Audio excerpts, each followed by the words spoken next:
Hello વિદ્યાર્થી મિત્રો, good morning. Shri કન્યા પ્રાથમિક વિદ્યાલય કાલાવડ ઈ લર્નિંગ ગુજરાતી લેક્ચરમાં આપ સૌનું ફરીથી એક વખત સ્વાગત કરું છું. વિદ્યાર્થી મિત્રો, આપણે ભણવા જઈ રહ્યા છીએ વિષય ગુજરાતી.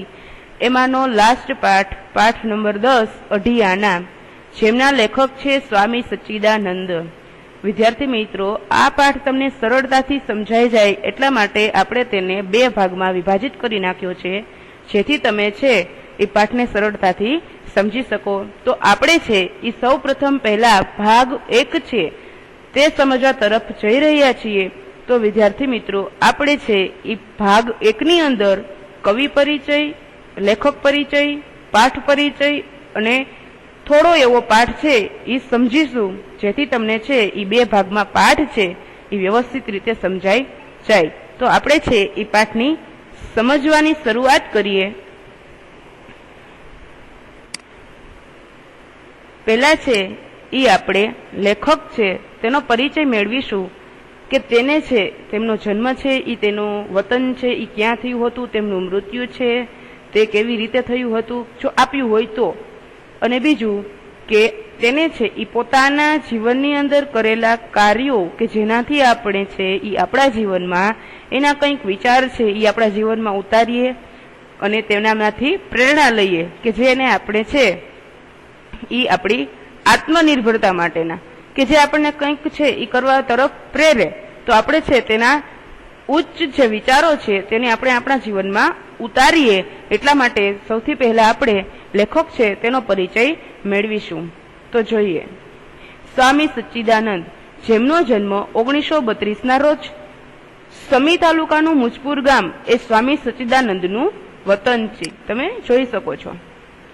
હાલ તેઓ પેટલાદ નજીક દંતાલી પાસે ભક્તિ નિકેતન આશ્રમ સ્થાપીને લોક કલ્યાણની અનેક પ્રવૃત્તિઓ કરી રહ્યા છે.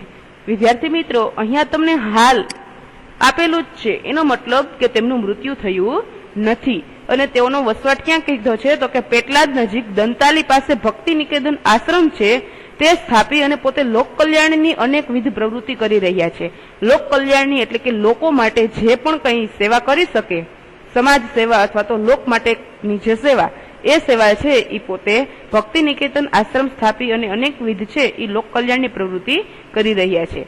તેઓ આપણા આધુનિક યુગના, આધુનિક એટલે અત્યારે તમારી આપણે જે યુગ છે એ ચાલે છે તે, કે તેઓ આપણા આધુનિક યુગના ક્રાંતિકારી વિચારો ધરનાર સંન્યાસી છે, કે ક્રાંતિકારી વિચારો ધરાવનાર સંન્યાસી છે.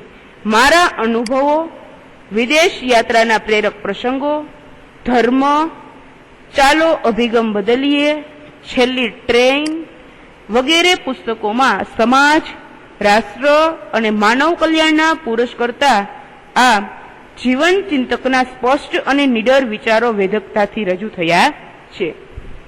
કે તેમણે જે કંઈ ક્રાંતિકારી વિચારો છે એ ધરાવનારા, અને બીજું કે તેને કંઈક અહીંયા તમને અલગ નામ આપ્યા છે એ જોઈએ આપણે. બીજી વખત છે એ બોલું છું એટલે તમને છે એ યાદ રહી જાય.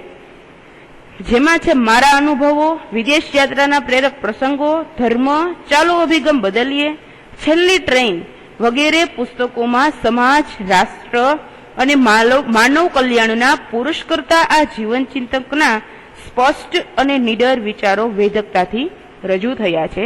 જેમણે પુસ્તકો આપેલા છે એ પુસ્તકોની અંદર આપણું સમાજ, આપણું રાષ્ટ્ર અને બંનેની અંદર વસતા માનવ કલ્યાણના પુરુષ કરતા આ જીવન ચિંતકના સ્પષ્ટ અને નિડર વિચારોથી વેધકતાથી રજૂ કર્યા છે. એના પછી કે તમને માત્ર 2 લીટીની અંદર પાઠમાં બનતું કોઈ પણ કાર્ય અથવા તો આખા પાઠની અંદર બનેલી ઘટના છે એ નાની એવી 2 લીટીની અંદર તમને સમજાવેલી છે તે જોઈએ. આત્મકથાના આ અંશમાં, અંશ એટલે કે તમને જે કંઈ પાઠ આપેલો છે એ કહે છે કે આત્મકથા લખેલી છે, જેમાં કે આત્મકથાના આ અંશમાં વિદ્યા અભ્યાસ માટે લેખકની લગ્ની અને એ માટે એમણે કરેલી મથામણ અને વેઠેલી મુશ્કેલીઓનો પ્રેરણાદાયી ચિતાર રજૂ થયો છે. જિજ્ઞાસા પ્રેરક પ્રસંગ કથન અને સંઘર્ષજન્ય પરિસ્થિતિ નિરૂપણને રોચક બનાવે છે. જો વિદ્યાર્થી મિત્રો, આ પાઠ છે ઈ શેને લગતો છે? તો કે વિદ્યાભ્યાસ માટે, ભણવા માટે લેખકની જે લગ્ની હતી અને એ લગ્નીને કારણે એમને કેટલી મથામણ કરેલી હતી, એમણે એના જીવનની અંદર કેટલો સંઘર્ષ છે કરેલો હતો, એના પ્રેરણાદાયી વિચારો અહીં રજૂ કરેલા છે. તમે કોરોનાની મહામારીમાં પણ ઘરે ભણો છો તો એ કઈ કમ નથી, પણ છે એ તમારી અંદર વધુ આત્મવિશ્વાસ છે એ જાગે અને તમે હજુ પણ ઘરે વધુ અભ્યાસ કરો. એના માટે છે એ આ ઉદાહરણ બેસ્ટ છે કે જો તમને ભણવાની લગ્ની હશે તો તમે છે એ કોઈ પણ પરિસ્થિતિની અંદર છે એ ગમે તેવો સંઘર્ષ કરી અને આગળ નીકળી શકશો જ. તો આ પાઠ સમજશો એટલે તમને છે એ ભણવા માટેની લગ્ની તો લાગી જ જશે.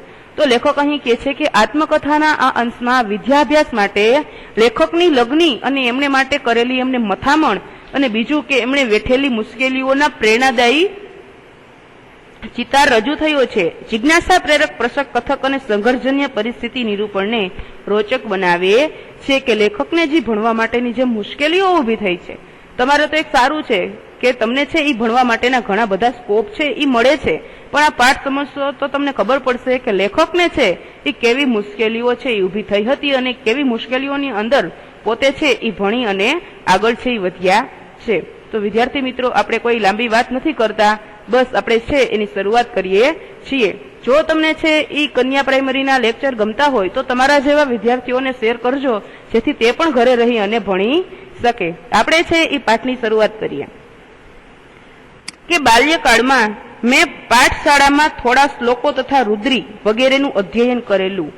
શ્લોક અને રુદ્રી શું કે છે કે બાલ્યકાળમાં જયારે હું નાની એવી અવસ્થામાં હતો, બાળક સ્વરૂપે, ત્યારે પાઠશાળામાં જયારે આપણે ભણવા જતા હોય નિશાળમાં, તો કે પાઠશાળામાં મેં થોડા શ્લોક અને રુદ્રી વગેરેનું અધ્યયન કરેલું છે, પણ વ્યાકરણ વગેરે કશું જાણ્યું નહીં. મને રહી રહીને થયા કરતું કે જો મારે છે એ સારી રીતે ધર્મ પ્રસાર કરવો હોય તો સંસ્કૃત વિદ્યા ભણવી જોઈએ. મારી 23 વર્ષની ઉંમર થઈ ગઈ હતી અને હવે હું મને પોતાના ભણવા માટે ઘણી મોટી ઉંમરનો માનતો હતો. શું કહે છે કે જ્યારે હું નાનો હતો ત્યારે મેં માત્ર શ્લોક અને રુદ્રી વગેરેનું જ અધ્યયન કર્યું હતું, પણ મેં કઈ વ્યાકરણ કે એવું કઈ જાણ્યું હતું નહીં. પણ મને રહી રહીને એવું થતું કે જો મારે ધર્મનો પ્રસાર છે, ધર્મનો પ્રચાર સારી રીતે કરવો હોય તો મને સંસ્કૃત વિદ્યા છે એ આવડતી હોવી જોઈએ. જો મને સંસ્કૃત છે એ આવડતું જ નહીં હોય તો મને શ્લોક રુદ્રી વગેરે છે એ બોલતા અને ધર્મનો પ્રસાર કરતા પણ આવડશે નહીં. હવે મારી ઉંમર 23 વર્ષની થઈ ગઈ છે, તો હવે મને પોતાને એવું થાય છે કે હું ભણવા માટે ઘણી બધી મોટી ઉંમરનો છું એવું થઈ ગયું છે. પણ આગળ જોઈ કે શું કરે છે, કે આગળ ભણશે કે શું. સુરપુરાના 1 મહિનાના નિવાસ દરમિયાન અધ્યયન કરવાના મારા વિચારો પાકા થયા. મારી ઈચ્છા હતી કે હું 1-2 વર્ષ થોડું વ્યાકરણ શીખી લઉં, સંસ્કૃત શ્લોકોને સમજી શકું, એટલે બસ. શું કીધું કે સુરપુરા પોતે છે એ જ્યાં સુરપુરામાં હતા, તો કીધું કે સુરપુરાના 1 મહિનાના નિવાસ દરમિયાન અધ્યયન કરવાના મારા વિચારો પાકા થઈ ગયા કે મને છે એ 1 મહિનાની અંદર મને એટલું થઈ ગયું કે નહીં, મારે હજી આગળ ભણવું જ છે. એવા વિચારો મેં છે એ પાક્કા જ કરી લીધા અને મારી ઈચ્છા એ હતી કે હું 1-2 વર્ષ થોડું વ્યાકરણ શીખી લઈશ અને સંસ્કૃતના શ્લોકો છે એ સમજી શકું, એટલે બસ કે હું સંસ્કૃતના શ્લોકો છે એને છે એ બોલતા મને આવડી જાય એટલું સમજી શકું સંસ્કૃત, અને થોડું ઘણું વ્યાકરણ શીખી લઉં એટલે બસ એટલું થઈ જશે, તો પણ મને ઘણું બધું છે એ આવડી જશે. એના પછી જોઈએ કે મેં સુરપુરામાંથી જ સીધા મથુરા વૃંદાવન જવાનું નક્કી કર્યું. મને વિદાય આપવા આખું ગામ હિલોડે ચડ્યું હતું. હિલોડે તળપદો શબ્દ છે વિદ્યાર્થી મિત્રો. શબ્દાર્થ ગુજરાતીની બુક અને તમારી પાકી બુક છે એ ભેગી રાખજો, જેથી તમને કોઈ આવા શબ્દ છે એનો અર્થ છે એ સમજતા વાર ન લાગે. હિલોડે ચડે એટલે આનંદ. કે મેં સુરપુરામાંથી જ, જ્યાં હું રહેતો હતો ત્યાંથી જ મેં સીધું મથુરા અને વૃંદાવન જવાનું નક્કી કર્યું અને મને વિદાય આપવા માટે આખું ગામ હિલોડે ચડ્યું હતું. કારણ કે હું છે પહેલાના જમાનામાં એવું હતું કે કોઈ પણ વ્યક્તિ છે એ આમ કે દૂર જવાનું હોય અથવા તો કોઈ લાંબા સમય માટે છે એ ગામ છોડીને જવાનું હોય તો આખું ગામ તેને વિદાય આપવા માટે આવતું. તો પોતે તો નક્કી કરી જ લીધું હતું કે હવે મારે ભણવું જ છે, તો એને સુરપુરામાંથી જ સીધા મથુરા વૃંદાવન જવાનું નક્કી કર્યું અને મને વિદાય આપવા માટે આખું ગામ છે એ આવ્યું હતું. સૌની આંખોમાં અશ્રુ હતા. અશ્રુ એટલે આંસુ. દર વર્ષે અહીં આવવાનો એવો સૌનો આગ્રહ હતો, ધર્મના નામે અસંખ્ય લોકોએ અસંખ્ય અણગમા ઉભા કર્યા હોવા છતાં આજે પણ જો કોઈ નિસ્પૃહ વ્યક્તિ ગામમાં આવી જાય તો લોકો ભાવ વિભોર થઈ જતા હતા. નિસ્પૃહ એટલે કોઈ આશા વગરનું, કે કોઈ પણ વ્યક્તિ છે એને કંઈક જોતું હોય અને આપણી પાસે કોઈ આશા વગર આવે, એને કંઈક મળશે એવી લાલચ વગર આવે અને એને મળી જાય તો એને કહેવાય નિસ્પૃહ. આગળ જોઈએ વિદ્યાર્થી મિત્રો કે શું થયું, તો કે જે લોકો મને છે એ મૂકવા આવ્યા હતા એ બધાની આંખમાં આંસુ હતા અને બધા એક વાત કહેતા હતા, કઈ કે દર વર્ષે અહીં આવવાનું, કે તું જા તો ભલે જા પણ તું દર વર્ષે પાછું અહીં આવવાનું રાખજે, એવો બધાનો આગ્રહ હતો. અને બીજું કે ધર્મના નામે અસંખ્ય લોકોએ અસંખ્ય અણગમા જે ઉભા કર્યા હોવા છતાં આજે પણ જો અમારા ગામમાં કોઈ નિસ્પૃહ એટલે કે કોઈ આશા વગરનો માનવી, આશા રાખનાર વગરનો માનવી કોઈ ગામમાં આવી જાય તો લોકો તેને પ્રેમથી એટલે કે ભાવ વિભોર થઈ જતા અને શું કરતા તો કે તેને અપનાવી લેતા. અનિયંત્રિત સાધુઓ તથા ભિક્ષુકો, તાંત્રિકો, જ્યોતિષીઓ વગેરે પ્રજામાં અનિશ્ચિત અને ગ્લાનિ ઉપજાવે તેવું વાતાવરણ બનાવતા છોડતા ફરતા હોઈએ છે. શું કહે છે? અનિયંત્રિત, કે જેની કોઈ ગણના ન થાય એવા સાધુઓ છે, ભિક્ષુકો છે, તાંત્રિકો છે. તાંત્રિક એટલે કે તંત્ર વિદ્યાને જાણનાર. શું થાય તો કે તંત્ર વિદ્યાને જાણનાર એવા જ્યોતિષીઓ છે વગેરે લોકો શું કરે છે તો કે પ્રજામાં અનિશ્ચિત અને ગ્લાનિ ઉપજાવે તેવું વાતાવરણ બનાવે છે કે આમ કરશો તો આમ થશે, ઓલા ભગવાનને માનશો તો આમ થશે, પછી કે મને આમ આપશો તો આમ થશે. તો એવી ઘણી બધી પ્રકારની જે અફવાઓ છે એ ફેલાવતા હોય તો કે આવું વાતાવરણ બનાવતા ફરતા છોડતા હોય છે. જો આ બધાને વ્યવસ્થિત તથા નિશ્ચિત કરી શકાય તથા ગરણીથી ગાણીને યોગ્ય અયોગ્ય હિત અહિતનો ભેદ કરી શકાય તો ધાર્મિક ક્ષેત્રમાં બહુ મોટું કાર્ય થઈ શકે તેમ છે, પણ તેવું થઈ શકે એવું દેખાતું નથી.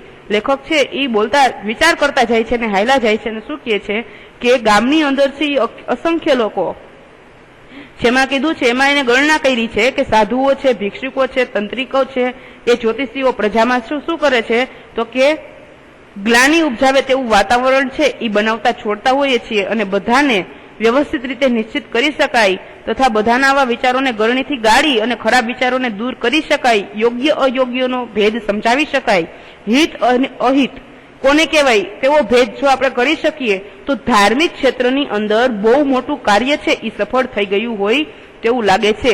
પણ અત્યારે મને એવું કંઈ જ દેખાતું નથી કે કંઈ આવું બનશે.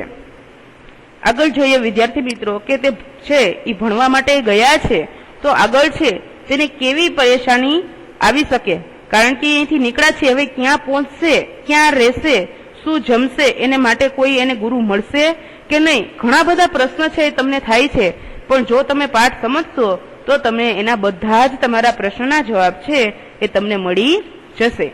આપણે જોઈએ વિદ્યાર્થી મિત્રો 54 નંબરના પેજ ઉપર પહોંચી ગયા છીએ. ધ્યાન રાખજો. શરૂઆત છે કે ઊંઝાથી ટ્રેન દ્વારા હું રવાના થયો. ગામ લોકોએ મને 30 રૂપિયા આગ્રહ કરીને આપ્યા હતા. હવે મને લાગ્યું કે જો મારે અધ્યયન કરવું હોય તો પૈસાની જરૂર પડશે, એટલે સ્પર્શ નહીં કરવાનો નિયમ ચાલી નહીં શકે.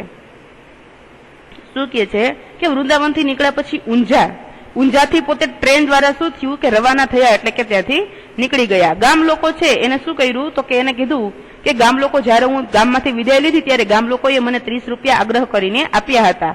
હવે મને લાગ્યું કે જો મારે અધ્યયન છે એ કરવું હોય તો પૈસાની તો જરૂર પડશે, એટલે સ્પર્શ નહીં કરવાનો નિયમ ચાલી શકે નહીં. એટલે કે હું એવું તો નિયમ નહીં લઈ શકું કે હું આજથી પૈસા છે એને અડીશ નહીં, કારણ કે એને ભણવું છે તો એને પૈસાની તો જરૂર પડશે. જો પોતે એવો નિયમ લેશે કે જો હું પૈસાને સ્પર્શ નહીં કરું તો એ નિયમ ચાલશે નહીં, એટલે પોતે કોઈ નિયમ લેતા નથી અને પોતે છે એ આગળ છે એ અધ્યયન કરવા માટે રવાના થઈ ગયા છે.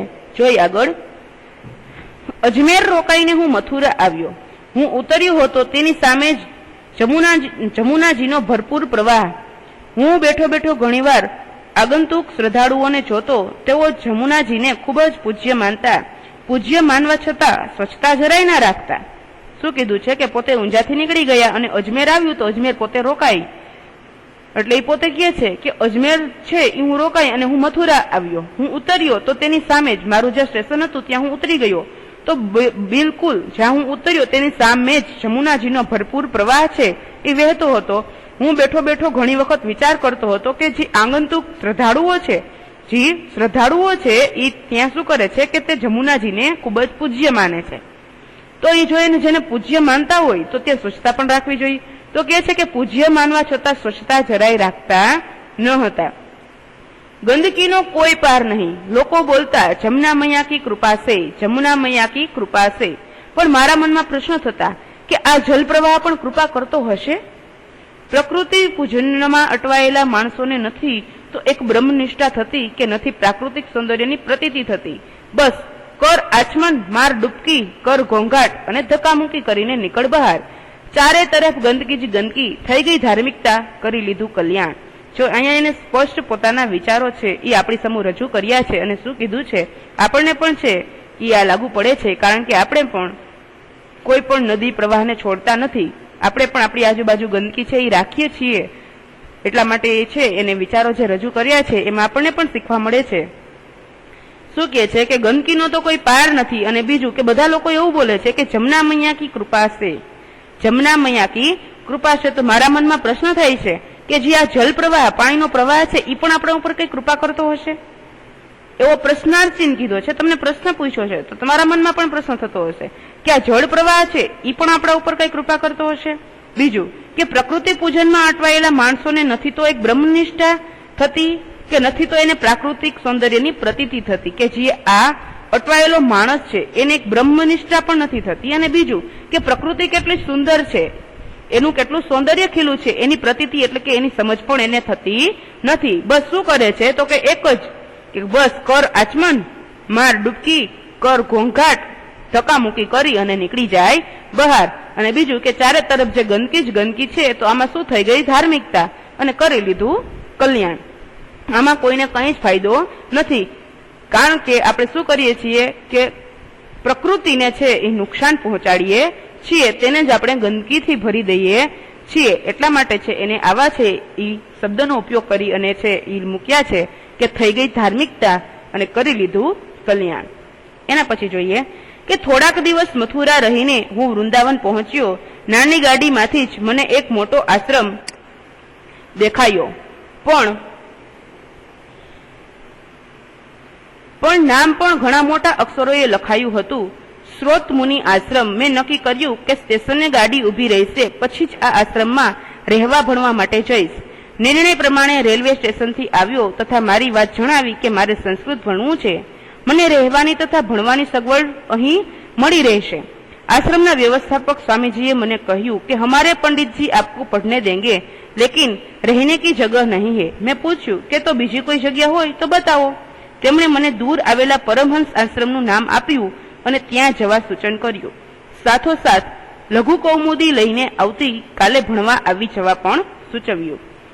પોતે શું કર્યું એનું કીધું છે કે થોડા દિવસ મથુરા રહી હું વૃંદાવન પહોંચ્યો કે પોતે છે ઈ જ્યાં સ્ટેશન છે ત્યાં અજમેર ઉતર્યા હતા તો એ કીધું કે હું થોડા દિવસ છે ઈ ત્યાં રહ્યો મથુરા અને પછી હું વૃંદાવન પહોંચ્યો। નાની ઓરડીમાંથી મને એક મોટો ઓરડીમાંથી નહીં સોરી ગાડીમાંથી કે નાની એવી પોતે જે ગાડીમાં આવ્યા હતા તો કહે છે કે નાની એવી ગાડીમાંથી એની જે બારી હતી એ નાની એવી ગાડીની નાની એવી બારીમાંથી મને ખૂબ જ મોટો શું દેખાયો તો કે સ્રોત મુનિ આશ્રમ છે એ દેખાયો જે આશ્રમ ઉપર મોટા અક્ષરે નામ લખેલું હતું। તો કે મને ગાડીમાંથી જ દેખાયું પણ ગાડી સ્ટેશને જ ઊભી રહે એટલા માટે પોતે સ્ટેશનની વાટ જોતા હતા। એને નક્કી કરી લીધું કે હવે હું ભણીશ તો સ્રોત મુનિ આશ્રમમાં રહીને જ અધ્યયન કરીશ। તો એ સ્ટેશને જ્યાં ગાડી ઊભી રહી તો એને શું કર્યું કે સીધા ત્યાંથી ઉતરી અને પોતે સ્રોત મુનિ આશ્રમ તરફ પાછા વળ્યા। આ આશ્રમમાં રહેવા અને ભણવા માટે જઈશ એવો નિર્ણય કરેલા પોતે રેલવે સ્ટેશન છે ત્યાં આવ્યું ત્યાં ઉતરી ગયા અને તથા એને પોતાની વાત જણાવી ત્યાં જઈને કે મારે છે એ સંસ્કૃત ભણવું છે કે મને રહેવાની તથા ભણવાની સગવડ અહીં મળી રહેશે તેવું તેને ત્યાંના આશ્રમના વ્યવસ્થાપક સ્વામીજીએ કીધું। એને બીજું એવું કહ્યું કે હમારે પંડિતજી આપકો પઢને દેંગે લેકિન અહીંયા રહેવા માટેની કોઈ જ જગ્યા નથી। તો મેં એને ફરીથી પૂછ્યું તો કોઈ એવી બીજી જગ્યા છે હોય તો મને બતાવો કે જ્યાં હું રહી શકું। તો તેમણે મને એક છે બીજા આશ્રમનું નામ કીધું અને આશ્રમનું નામ છે પરમહંસ આશ્રમ। તો તેને આશ્રમનું નામ કીધું કે પરમહંસ આશ્રમ છે તમે ત્યાં જાઓ અને સાથે સાથે કાલે જ્યારે પાછા અહીંયા ભણવા માટે આવો ત્યારે લઘુ કૌમુદી બુકનું નામ છે તો સંસ્કૃત કે લઘુ કૌમુદી બુક છે એ સાથે કાલે લેતા આવજો તેવું તેને સૂચવ્યું. શું થયું કે પોતે છે એ થોડાક દિવસ છે એ મથુરામાં રહ્યા, પછી વૃંદાવન પહોંચ્યા. નાની એવી ગાડીમાંથી મોટો બધો સ્રોતમુનિ આશ્રમ જોયો. પછી પોતે વિચાર કરી લીધો કે હવે મારે અહીંયા જ ભણવું છે. એટલા માટે પોતે નક્કી કરેલા પોતાના નિર્ણય પ્રમાણે જે ક્યાં આવ્યા તો કે સ્રોતમુનિ આશ્રમે આવી અને પોતે કીધું કે મારે અહીંયા સંસ્કૃત ભણવું છે. તો ત્યાં તેને સ્વામીજીના વ્યવસ્થાપક છે તેને કીધું કે हमारे पंडित जी आपको અહીંયા पढ़ने देंगे लेकिन रहने की जगह नहीं है.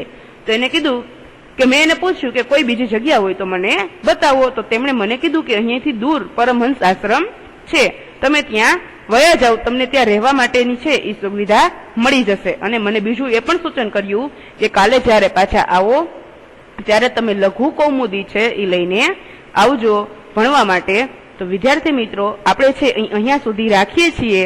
આપણે પાર્ટ 2 માં જોશું કે એ છે એ લઘુ કૌમુદી છે એને મળી રહેશે કારણ કે એની પાસે માત્ર 30 જ રૂપિયા છે. અને બીજું કે તે આગળ છે એ અભ્યાસ કરી શકશે કે શું હજી પણ તે છે એ સ્વામીને મળ્યા નથી કે સ્વામી છે એને ભણાવશે કે એને જાતે અભ્યાસ કરવો પડશે એ આપણે છે એ ભાગ 2 માં જોશું. ત્યાં સુધી તમે ભાગ છે એક પાછો 2 વાર જોઈ લેજો કે જેથી તમને છે એ વ્યવસ્થિત યાદ રહી જાય. બાકીનું છે આપણે ભાગ 2 માં જોશું. Thank you.